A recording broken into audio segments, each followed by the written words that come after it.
அரிய விஷயத்தை காணிக்க என்கிட்ட வந்து இந்த ஹாய் ஃப்ரெண்ட்ஸ், குட் மார்னிங். எல்லோரும் எப்படி இருக்கீங்க? காலையிலேருந்து இன்றைக்கி விலாக் எடுத்துகிட்ருக்கேன். இன்றைக்கி ஒரு bright and sunny day. So எவ்வளோ வெளிச்சமாக ஃப்ரெஷ்ஷாக இருக்குது பாருங்க.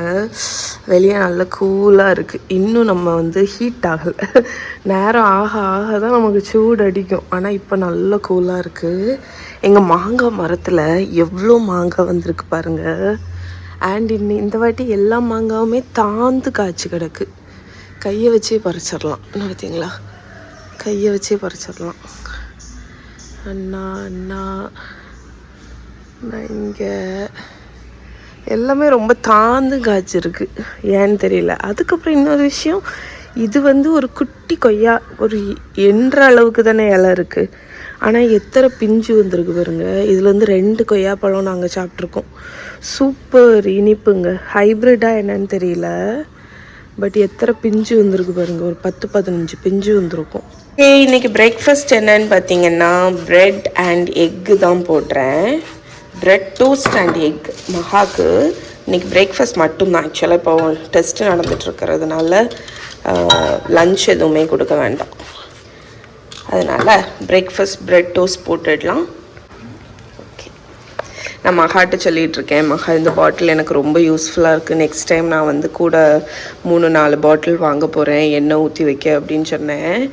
மகா சொல்கிறா அவளுக்கும் வேணுமா. உனக்கு எதுக்குமா வேணும்? அவளுக்கு ஒரு ஐடியா இருக்கான். அதனால் அவளுக்கும் இந்த பாட்டில் வேணுமா. ஏன்னா இதில் வந்து இந்த ஸ்ப்ரே இருக்குது பார்த்தீங்களா, அது எனக்கு ரொம்ப வசதியாக இருக்குது. ஓகே, அதுக்கப்புறம் இன்றைக்கி நான் இந்த எக் மோல்டை வச்சு குக் பண்ண போகிறேன். என்கிட்ட வந்து இந்த எக் மோல்டு இருக்குது. இதை நான் வந்து அந்த ஷெல்ஃபில் வச்சுருந்தேன். இது இருக்கிறதே எனக்கு ஞாபகமே இல்லை. அதுக்கப்புறம் அன்றைக்கி க்ளீன் பண்ணும்போது தான் எடுத்து இதில் வச்சேன். ஸோ இதுக்கு நடுஸில் நம்ம எக்கை உடச்சி விடணும்.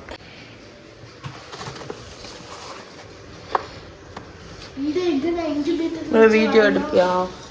இந்த இன்குபேட்டரில் வச்சா வருமா எனக்கு?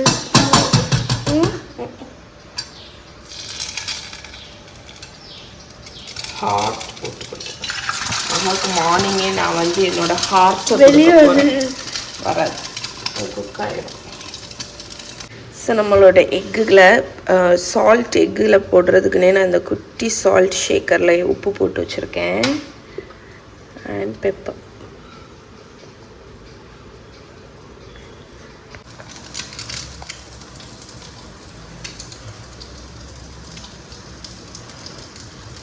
லைட்டோட ஸ்டிக்கேஜ் லைட்டோட ஸ்டிக்கேஜ்.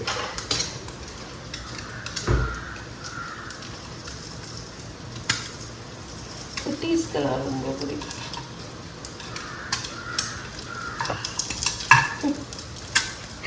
அழகா இருக்குங்களா?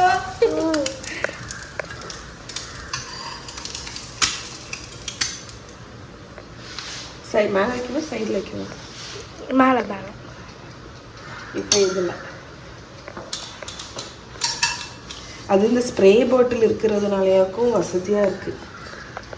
ஏன்னா ஒட்டாது பற்றியா, ஃபுல்லாக ஸ்ப்ரே இதாகிடும் எண்ணெய்.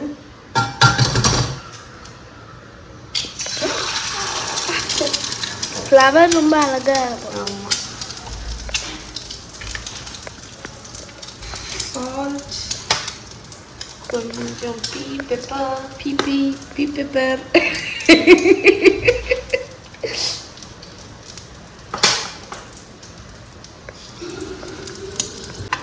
இந்த ஃப்ளவரில் நிறைய நூக்ஸ் அண்ட் கிரானிஸ் இருக்குது. அதனால் இது லைட்டாக ஒட்டும். ஐயோ, ஹார்ட் அழகாக வந்துச்சு. ஃப்ளவர் அந்த அளவுக்கு இல்லை.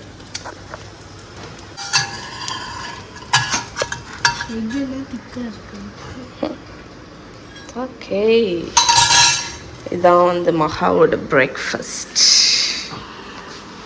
ஃப்ரெண்ட்ஸ், ஸோ காலையில் பிரேக்ஃபாஸ்ட்டு வந்து ரெகுலர் பிரேக்ஃபாஸ்ட் என்னென்னு பார்த்தீங்கன்னா முருங்கைக்கீரை தோசை. அதுக்கு நான் அரைச்ச மாவெல்லாம் கிடையாதுங்க. நான் உங்களுக்கு வந்து அந்த ஹேக் வந்து சொல்லியிருக்கேன்ல, முருங்கைக்கீரை பொடி வந்து கிடைக்குதுல்ல கடையில், முருங்கை பவுடர் அப்படின்னு. தோசை மாவில் அதை கலந்துட்டா போதும். உங்களுக்கு வந்து சூப்பர் கிறிஸ்பியாக தோசை வந்துடும். அண்ட் இன்றைக்கி காலையில் நான் வந்து ரெசிபி டெஸ்டிங் வந்து பண்ணிகிட்டு இருந்தேங்க.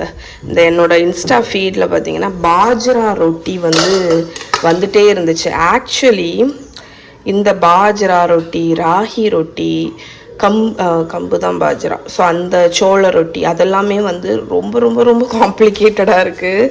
ஸோ நான் ஆக்சுவலி அது ஈஸியாக பண்ணிடலாம் அப்படின்னு நினச்சேன். பட் சாஃப்டாக வந்திருக்கு. இது வெறும் பாஜ்ரா மாவு, ஏன்னா அதில் க்ளூட்டன் கிடையாது பார்த்தீங்களா, சாஃப்டாக வந்திருக்கு. பட் எனக்கு வந்து அந்த டெக்ஸ்சர் வந்து பிடிக்கல. ஸோ நீங்கள் யாராவது பர்ஃபெக்டாக, இதுக்கு ஆக்சுவலி நிறைய ஹேக்கெல்லாம் இருக்குது, நிறைய டிப்ஸ் இருக்குது. நீங்கள் யாராவது இந்த பாஜ்ரா ரொட்டி வந்து நல்லா பண்ணுவீங்க அப்படின்னா உங்களோட டிப்ஸ் எல்லாம் எனக்கு வந்து ஷேர் பண்ணுங்கள். ஏன்னா நான் வந்து பண்ணேன், எனக்கு அந்த அளவுக்கு சாட்டிஸ்ஃபைடு இல்லை. இங்கே பார்த்தீங்களா ஒரு மாதிரி கிராக்காக வந்திருக்கு. ஸோ உங்கள் டிப்ஸ் ஏதாவது இருந்தால் எனக்கு ஷேர் பண்ணுங்கள். அண்ட் நம்ம breakfast ready. Okay friends, so stainless steel pan வந்து எந்த அளவுக்கு நல்லதுன்னு தெரியும். சம்டைம்ஸ் நம்ம வந்து அதை யூஸ் பண்ணாமல் இருக்கிறதுக்கு காரணம் ஒட்டும் அப்படிங்கிறது. ஸோ உங்கள் ஸ்டெயின்லெஸ் ஸ்டீலை நான்ஸ்டிக் மாதிரி சீசன் பண்ணி குக் பண்ணுறதுக்கு ஒரு டிப்பு தாங்க. ஃபஸ்ட்டு இப்போ நான் இதில் ஒரு முட்டை வந்து ஃப்ரை பண்ண போகிறேன். எந்த அளவுக்கு நீங்கள் ஹீட் பண்ணணும்னு பார்த்தீங்கன்னா, இப்போ நான் தண்ணி ஊற்றுவேனா இந்த பபிள்ஸ் மாதிரி வருது தெரியுமா, பால் மாதிரி ஒட்டாமல் சுருண்டு வருது தெரியுமா, இந்த அளவுக்கு நீங்கள் ஹீட் பண்ணதுக்கு அப்புறமாட்டு ஆயில் ஊற்றி குக் பண்ணிங்கன்னா உங்கள் ஸ்டெயின்லெஸ் ஸ்டீல் வந்து எக்ஸாக்ட்லி நான்ஸ்டிக் மாதிரி ஆக்ட் ஆகுங்க. அதை தான் நம்ம இப்போ டெஸ்ட் பண்ண போகிறோம். ஸோ இப்போ நான் வந்து ஒரு டேபிள் ஸ்பூன் அளவுக்கு ஆயில் ஊற்றியிருக்கேன். நல்ல ஹீட் ஆனதுக்கு அப்புறம் தான் ஆயில் ஊற்றியிருக்கேன். அதுக்கப்புறமா இதை ஸ்வர்ல் பண்ண போகிறோம். இப்போ இதில் நம்ம முட்டையை வந்து உடச்சி விட போகிறேன்.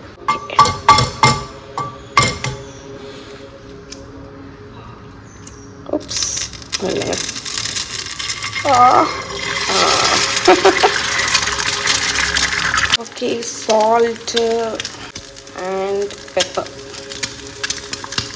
ஓகே, இப்போ நம்ம வந்து நான் புல்சே தான் போட்டிருக்கேன், இதை எடுத்து காணிக்கிறேன் பாருங்க.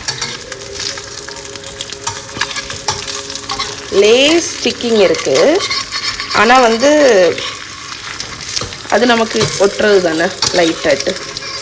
பட் பெருசாலாம் ஒன்றும் ஸ்டிக்கிங் எல்லாம் இல்லை. பார்த்தீங்களா, இங்கே வருங்க, கிட்டத்தட்ட நான்ஸ்டிக் மாதிரி தான்.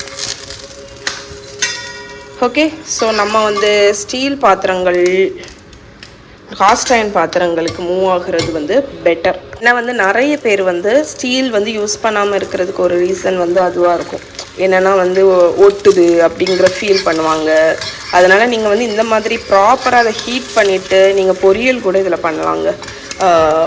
ஸ்டீலை விட பெட்டர் எது தெரியுமா, இந்த மாதிரி எக்கெல்லாம் ஃப்ரை பண்ண காஸ்ட் அயர்ன் பேனில் வந்து உங்களுக்கு ஒட்டவே ஒட்டாது. ஸோ ஸ்டீலை விட அது இன்னுமே பெட்டர். ஆக்சுவலி எனக்கு ஒரு கையில் கேமரா வச்சுட்டு இதை எடுக்கிறதுக்கு வந்து கொஞ்சம் கஷ்டமாக இருக்குது. பட் ஸ்டீல் பேனை ப்ராப்பராக நம்ம யூஸ் பண்ணோன்னா என்ன இல்லைங்க, இதை வந்து நான்ஸ்டிக் மாதிரி ஆக்ட் ஆகும். எடுத்துட்டேன்.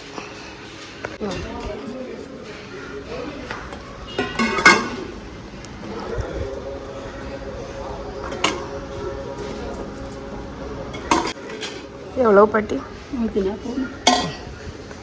முறுக்கு பாட்டிட்டு முறுக்கு வாங்கியாச்சு. இன்றைக்கி லஞ்சுக்கு என்ன பண்ண போகிறேன்னா மட்டன் தம் பிரியாணி. ஸோ அதுக்கு ரைஸ் ஊற வச்சிடலாம். எப்போவுமே நான் வந்து குறைவாக பண்ண மாட்டேன், தம் பிரியாணி மட்டும் எக்ஸ்ட்ராவாக தான் பண்ணி வைப்பேன். நாளைக்கும் இருந்துச்சுன்னா பெட்டர் அப்படின்னு. ஓகே, ஸோ ஒரு கிலோ அரிசி பாஸ்மதி ரைஸை ஆட் பண்ணியிருக்கேன். இதை நல்லா ஒரு 4-5 தடவை கழுவிட்டு தண்ணி ஊற்றி வச்சிடலாம்.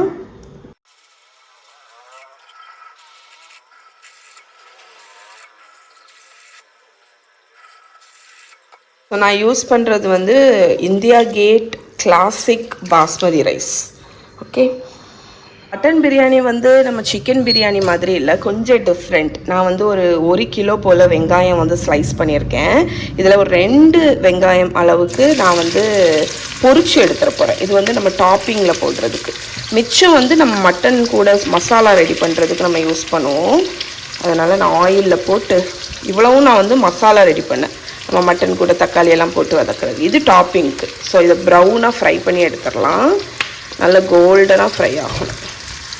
ஸோ நம்ம ஆனியன் பாருங்கள் நல்ல கோல்டனாக ஃப்ரை ஆகிடுச்சு. ஸோ நான் இதை வந்து ரிமூவ் பண்ணி தனியாக ஒரு பிளேட்டில் வச்சிட போகிறேன். இந்த எண்ணெய் இருக்குல்ல, இந்த எண்ணெயிலேயே தான் நம்ம வந்து மட்டனை வந்து குக் பண்ண போகிறோம். அதனால் இதை நம்ம தனியாக மாற்றிடலாம். ஸோ இப்போ வந்து குக்கரில் நம்ம இந்த எண்ணெய் எல்லாத்தையும் ஊற்றிடுவோம். இந்த எண்ணெயிலேயே தான் நம்ம வந்து அந்த மசாலாவும் மட்டனையும் போட்டு குக் பண்ண போகிறோம். ஸோ இது பார்த்திங்கன்னா கடலை எண்ணெய். இதுக்கு கூடயே வந்து எனக்கு எப்போவுமே நான் பிரியாணி தம் பிரியாணி பண்ணும்போது தேங்காய் எண்ணெய் எனக்கு விட பிடிக்கும். அதனால் கொஞ்சம் தேங்காய் எண்ணெய் ஊற்றிக்கிறேன். அது என்னமோ அந்த ஃப்ளேவர் வந்து பிரியாணியில் நல்லா இருக்கிற மாதிரி இருக்கும். இப்போ நம்ம மட்டன் வந்து ப்ரெஷர் குக்கரில் தான் குக் பண்ண போகிறோம். அதனால் நான் ப்ரெஷர் குக்கரில் அந்த எண்ணெய் ஊற்றிருக்கேன். இதில் வந்து ஹோல் ஸ்பைசஸ் எல்லாம் இருக்குது.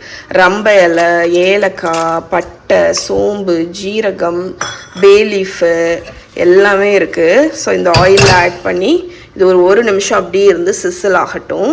நம்ம ஆயில் வந்து லோ ஹீட்டில் தான் இருக்குது. ஏன்னா எனக்கு வந்து அந்த ஸ்பைசஸோட அரோமா எல்லாமே அந்த எண்ணெயில் வந்து இறங்கணும். நம்ம வந்து இப்போ சிக்கன் பிரியாணிக்கும் இதுக்கும் உள்ள வித்தியாசம் என்னன்னு பார்த்தீங்கன்னா, சிக்கன் பிரியாணிக்கு நம்ம சிக்கனை குக் பண்ண மாட்டோம். என்னோடய சிக்கன் தம் பிரியாணி ரெசிபி நீங்கள் எடுத்து பார்த்துக்கலாம். நான் ஆல்ரெடி நிறைய தடவை ஷேர் பண்ணியிருக்கேன். பட் மட்டன் வந்து நம்ம டேரெக்டாக லேயர் பண்ணி குக் பண்ணால் வேகாது. அதனால நான் எப்போவுமே அதாவது லேயர் பண்ணியும் நீங்கள் குக் பண்ணலாம். அதாவது ரா மட்டனை வந்து போட்டு அதுக்கு நீங்கள் பப்பாயா பேஸ்டெல்லாம் போட்டு பண்ணணும். அந்த வெர்ஷனும் நீங்கள் பண்ணலாம். ஆனால் இது வந்து better version, easy version, no fail version.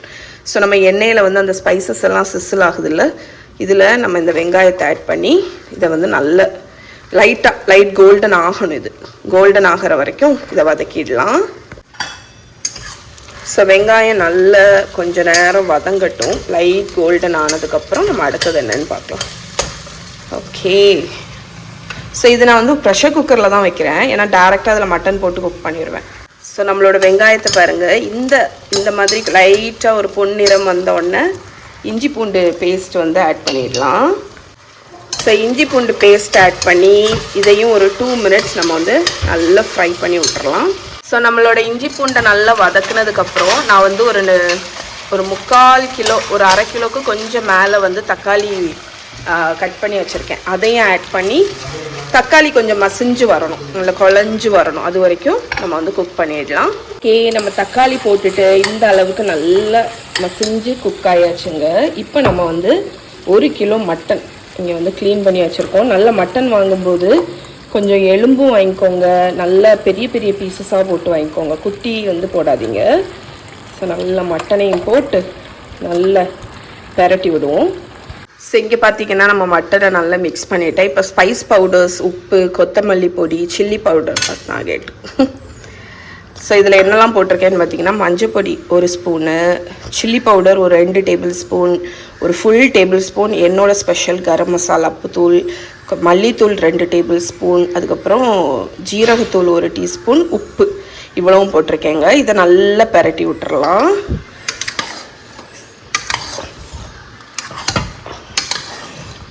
Spice powders போட்டு மிக்ஸ் பண்ணியாச்சு. இப்போ நான் என்ன போட்டிருக்கேன்னா, ஒரு 1/2 கப் அளவுக்கு கெட்டி தயிர், கொத்தமல்லி கீரை, புதினா ஒரு கை நிறைய, லெமன் ஜூஸ் ஒரு பாதி லெமன் ஜூஸ்.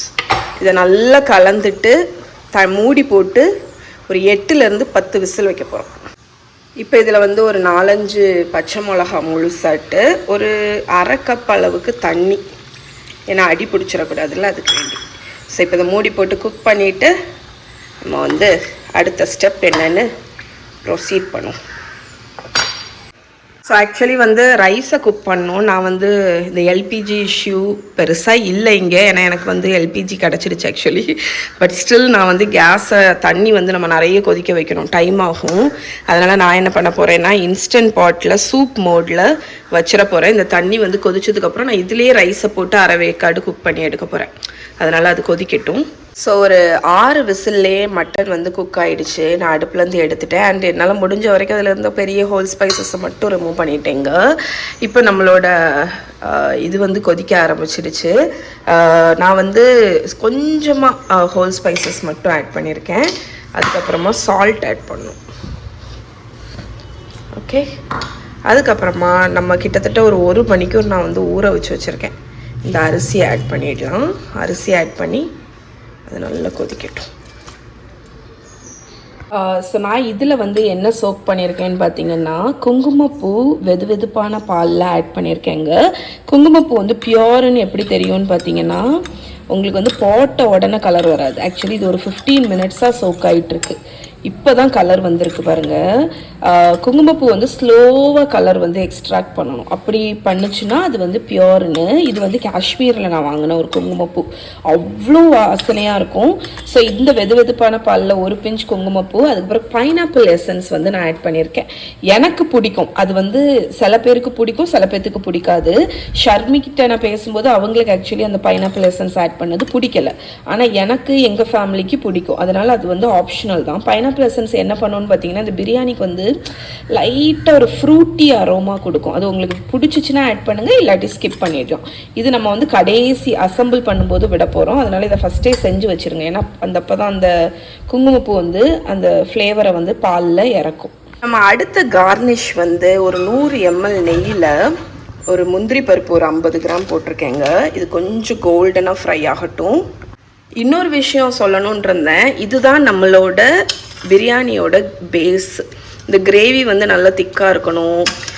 கிரேவியாக இருந்தாலும் ஓகே தான், பிகாஸ் நம்ம வந்து ரைஸ் 1 கிலோவை மேலே லேயர் பண்ணி தம் பண்ண போகிறோம். அப்போ நமக்கு கொஞ்சம் கிரேவி தேவை. இதை நீங்கள் இப்போ டேஸ்ட் பண்ணி பார்த்துட்டு உப்பு, சில்லி பவுடர், கரம் மசாலா தூள், லெமன் ஜூஸ் எல்லாமே கொஞ்சம் முன்னே இருக்கணும். ஏன்னா இதுதான் நம்ம ரைஸை வந்து ஃப்ளேவர் பண்ணும். அதனால் அதுக்கு தக்கன ஆட் பண்ணிக்கோங்க. முந்திரி பருப்பு ஃப்ரை ஆகிடுச்சு. இப்போ கிஸ்மிஸ் ஆட் பண்ணிக்கோங்க. ஸோ கிஸ்மிஸுமே வந்து உங்கள் டேஸ்ட்டுக்கு தான். சில பேர்த்துக்கு பிடிக்கும், சில பேர்த்துக்கு பிடிக்காது. எங்கள் வீட்டில் எல்லாருக்கும் ரொம்ப பிடிக்கும். அதனால் கிஸ்மிஸை வந்து கேஷ்யூ ஃப்ரை ஆனோடனே ஆட் பண்ணி அடுப்பு அணைச்சிட்டேன். ஏன்னா அந்த ஹீட்லேயே அது வந்து நல்லா பொரிஞ்சிடும். இது அப்படியே இருக்கட்டும். ஸோ நம்மளோட பிரியாணிக்கு தேவையான எல்லாமே ரெடி. நம்மளோட மட்டன் அந்த பேஸ் ரெடி, ஃப்ளேவர்ஃபுல்லாக இருக்குங்க. கேஷ்யூ அண்ட் கிஸ்மிஸை வந்து கீயில் ஃப்ரை பண்ணி வச்சுருக்கேன்.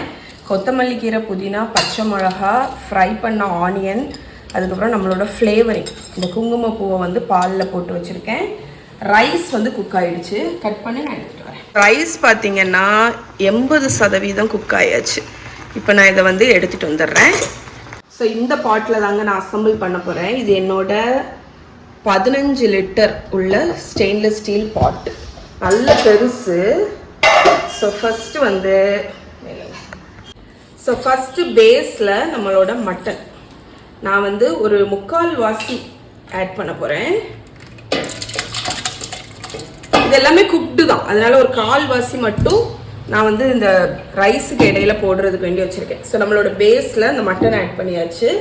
இப்போ இதில் வந்து கொஞ்சமாக இந்த கொத்தமல்லி கீரை, புதினா, அதுக்கப்புறமா நம்மளோட ரைஸு, குக்கான ரைஸை நான் வந்து வடிக்கலாம் போகிறதில்ல. என்ன பண்ண போகிறேன்னா இந்த சல்லடை இருக்குல்ல, இதில் இப்படி எடுத்துட்டு தண்ணியை வந்து இப்படி நல்லா ஷேக் பண்ண போகிறேன். சில பேர் வந்து வடிப்பாங்க, ஆனால் அமௌண்ட் வந்து நமக்கு கூடுதலாக இருக்கும்போது ரைஸை நம்ம வந்து ஃபுல்லாக வடிக்கிறது கஷ்டம்.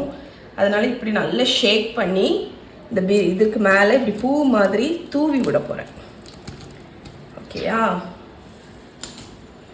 இந்த மாதிரி பண்ணும்போது இந்த தண்ணி எல்லாமே வடிஞ்சிடணும். தண்ணி வந்து இருக்கக்கூடாது. தண்ணி எல்லாத்தையும் இப்படி வடிச்சிட்டு நான் இதில் 3/4 வாசியை லேயர் பண்ணிவிட்டு காணிக்கிறேன். ஓகே,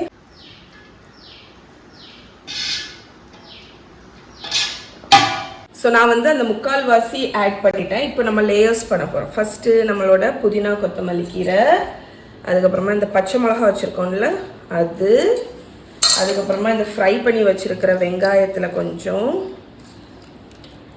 ஏன்னா இந்த மாதிரி லேயர்ஸ் பண்ணும்போது ரைஸில் வந்து ஈவனாக நம்மளோட ஐட்டங்கள்லாம் டிஸ்ட்ரிபியூட் ஆகும். அதனால தான் நம்ம இதை பண்ணுறோம். இப்போ நம்மளோட இந்த மட்டன் வச்சுருக்கோம் தெரியுமா, அதை ஆட் பண்ணுங்க. அதை இந்த மாதிரி ஸ்ப்ரெட் பண்ணி விட்டுறலாம்.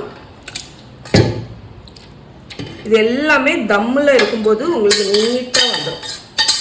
கட் பண்ணிட்டேன். ஸோ நம்ம மட்டன் வந்து லேயர் பண்ணிட்டோமா. இப்போ நம்ம மிச்சம் இருக்கிற ரைஸை மேலே தூப்போம். ஓகே, நம்மளோட லாஸ்ட் ரைஸ் எல்லாத்தையுமே ஆட் பண்ணியாச்சுங்க. ஒரு ஸ்பேச்சுலாவை வச்சு சைடு எல்லாத்தையும் க்ளீன் பண்ணி விட்டுருங்க. ஓகே, இப்போ நம்மளோட ஃபைனல் லேயரிங் நம்மளோட புதினா, கொத்தமல்லி கீரை. புதினா, கொத்தமல்லி கீரையெல்லாம் நல்லா நிறைய போட்டாலே நல்ல ஃப்ளேவர் நல்லாயிருக்கும். அதுக்கப்புறம் நம்ம ஃப்ரை பண்ணி வச்சுருக்கிற ஆனியன். ஆக்சுவலி இன்னுமே நான் வெங்காயம் ஃப்ரை பண்ணியிருக்கணும்னு யோசிக்கிறேன். ஏன்னா எனக்கு வந்து ஃப்ரை பண்ண வெங்காயம் ரொம்ப பிடிக்குங்க. அதுக்கப்புறமா நம்ம இங்கே நெய்யில் ஃப்ரை பண்ணி வச்சுருப்போம்ல முந்திரி திராட்சை, அதை நெய்யோடி ஊற்றிடுங்க.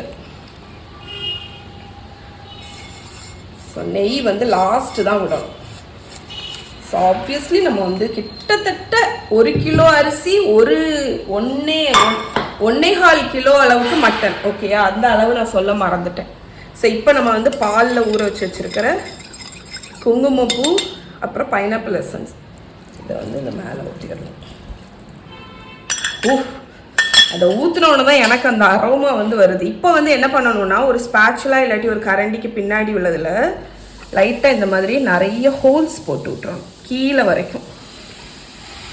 ஹோல்ஸ் வந்து எதுக்குன்னா அந்த ஸ்டீம் வந்து வெளியே வர்றதுக்கு வேண்டி, அப்போ தான் அந்த மாய்ஸ்சர் எல்லாமே போகும். அதனால் மல்டிபிள் ஹோல்ஸ் இந்த மாதிரி போட்டுருங்க. சரி, இப்போ வந்து ஒரு லிட்டை வச்சு நம்ம வந்து மூட போகிறோங்க. மூடிட்டு இங்கே இதை வந்து அடுப்பில் ஏற்றியாச்சு. அடுப்பை லோ பண்ணிடுங்க. நம்ம தம் பண்ண போகிறோம். ஒரு 30லேருந்து 35 நிமிஷம் தம் வச்சுருங்க. வச்சுட்டு அடுப்பை அணைச்சிட்டு 20 நிமிஷம் தொடவே தொடாதீங்க, அப்படியே விட்டுருங்க. அதுக்கப்புறமா ஓப்பன் பண்ணி நம்ம வந்து டாஸ் பண்ணி சர்வ் பண்ண வேண்டியதுதான். ஸோ நம்மளோட பிரியாணி நான் சொன்ன மாதிரி குக் பண்ணி எடுத்தாச்சுங்க. எப்படி இருக்கு பாருங்க. இதை வந்து உதுரா ஆனதுக்கப்புறம் காணிக்கிறேன். இப்போ கொட்டி காணிக்கிறேன் உங்களுக்கு. தம் பிரியாணி மட்டும் நீங்கள் வந்து ரொம்ப கரண்டி போட்டு கிண்டக்கூடாது. அதனால் நான் என்ன பண்ணுவேன்னா செட் ஆனதுக்கு அப்புறம் மட்டும் இந்த மாதிரி என்ன ஹெவியாக இருக்கு ஒரு பாத்திரத்துல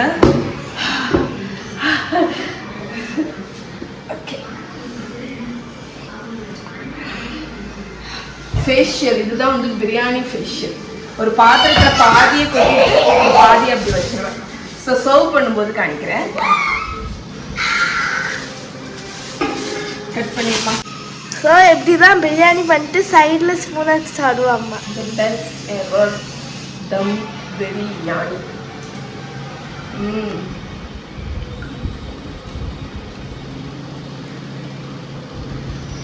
வேற லெவல்.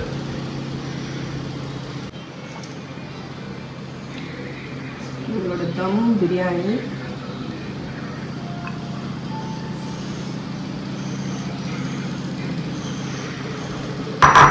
சாப்பிட்டுட்டோம். அதுக்கப்புறம் இதுக்கு காம்பினேஷன் பார்த்தீங்கன்னா இதுக்காண்டிதான் பைனாப்பிள் ஜாம் கண்டிப்பாக இருக்கணுங்க.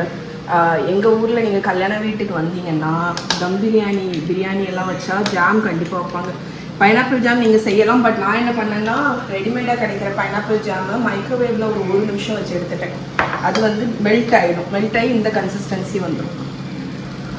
அதுக்கப்புறம் நம்மளோட ரைத்தா அண்ட் கண்டிப்பாக பப்படம் இருக்கணும்.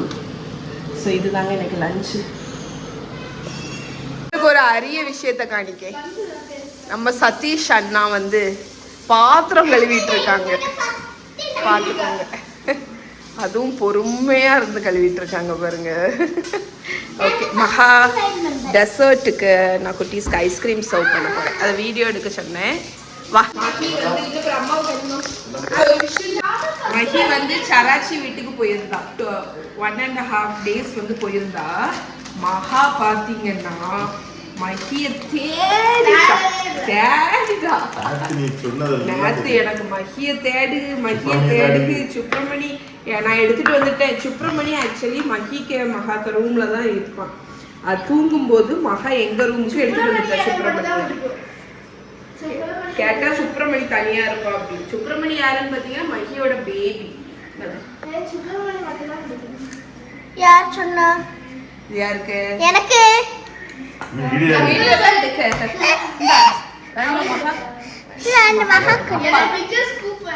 எனக்கு இன்னும் மகாவோட பெருசு. எனக்கு மகாவோட பெருசு. லைவ் சண்டே நீங்க கேட்டுட்டு இருக்கீங்க.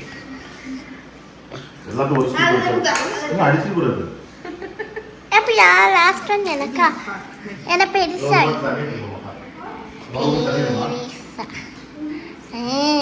Good girl. நாளைக்கும் வச்சு தரேன்னா ஒரு ஸ்கூப் இப்போ சாப்பிட்டு. மஹி வந்து என்னைய கூப்பிட்டுட்டே இருக்கா, ஏதோ அவள் பண்ணி வச்சிருக்காளாம். என்ன பண்ணி வச்சிருக்கான்னு நம்ம பார்ப்போம். என்ன பண்ணியிருக்க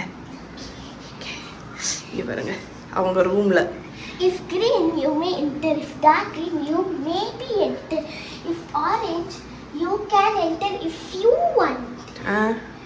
If dark red, you may never enter. If red, you should not enter. Here, I can only change. நீ மட்டும் தான் சேஞ்ச் பண்ணுவியா? Okay. இங்கே பாருங்க இப்படி எழுதி வச்சிருக்கிறது பாருங்க. வேற வீடியோ பார்த்து பண்ணேன். ஓ இது நீ க்ரீனில் இருந்தால் தான் நாங்கள் உள்ளே வரணுமா? ரெட்டில் இருந்தால் நாங்கள் வரக்கூடாதா? இப்போ ரெட்டில் இருக்குது. நான் உள்ளே போவேன். உள்ளே போனால் என்ன பண்ணுவேன்? அடிப்பியா? நைஸ். க்ரீனில் வச்சிரு. அப்போ நாங்கள் உள்ளே போகிறோம். ஓ சாரி.